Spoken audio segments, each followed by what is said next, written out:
Ép Alpha Stone 13 នេះទៅចាក់ចាញ់ថ្ងៃចាក់ចាញ់ថ្ងៃបងប្អូនបាទយើងឆែកមើលពីសម្ពាធកុំព្យូទ័រហ្គាសមានធម្មតាទាំងអស់ទៅយកឡើងស្ពឹកនេះទៅយកឡើងញើឡើងស្ពឹកបងប្អូនមើលនេះណាតែញើឡើងជោគបាទហើយខាងក្នុងអត់ត្រជាក់ទេផ្ទះកញ្ចែងក្នុងអញ្ចឹងយើងធ្វើការដោះលាងមួយឈុតមកក្រោយជូនបងណាហើយបងប្រុសគាត់អញ្ជើញមកពីហាងកំពង់សោមបាទបងប្រុសគាត់អញ្ជើញមកពីហាងកំពង់សោមអរគុណច្រើនបងប្រុសដែលជឿទុកចិត្តបាទនៅយានដ្ឋានបាត់អូតូអរគុណច្រើនបាទហើយកន្លែងខ្ញុំសេវាកម្មគឺឡានអត់មានលាងអត់រើទេគឺលាងរើតាប់ឡូដោះតាប់ឡូតម្លាក់មកទាំងអស់លាងមកស្អាតដាក់ចូលវិញសុំបាក់បែក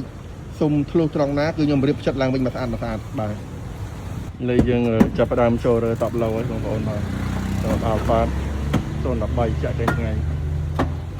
អានោះខាងមុខនេះនៅខាងក្រោយនេះកញ្ចែងត្រជាក់របស់ Alpha đóបងប្អូនបាទចាក់តាមឡើងដបោនេះបងណាឡើងដបោឡើងដីឡើងស្លាយហ្នឹងនិយាយបោកតែជាក់មកវាត្រជាក់តែយើងលាងឲ្យស្អាតដាក់ចូលវិញត្រជាក់ហ្នឹងនេះទៅខាងក្រោយឡើងស្មៅឡើងពុះចឹងឡើងនេះជាក់ខ្លាំងហើយយើងដាក់តែមកកម្មទេបាទថ្លៃអត់បងដោះលាងឲ្យមកជាក់ជាក់សម្រាប់ឡាន Alpha 013របស់បងប្អូនបាទឡានគាត់ទៅចាក់ចាញ់ថ្ងៃហើយបងប្រុសគាត់មកពីខាងកំពង់សោមគាត់មកគ្រប់ត្រូលសេវាកម្មរើតាប់ឡូដោះលាងសម្អាតហើយលើបន្ទាប់ពីលាងហើយបងប្អូនបាទនេះដល់ 2.6 កម្រិតត្រជាក់ខ្លាំងមែនទែនបាទជាក់ខ្លាំង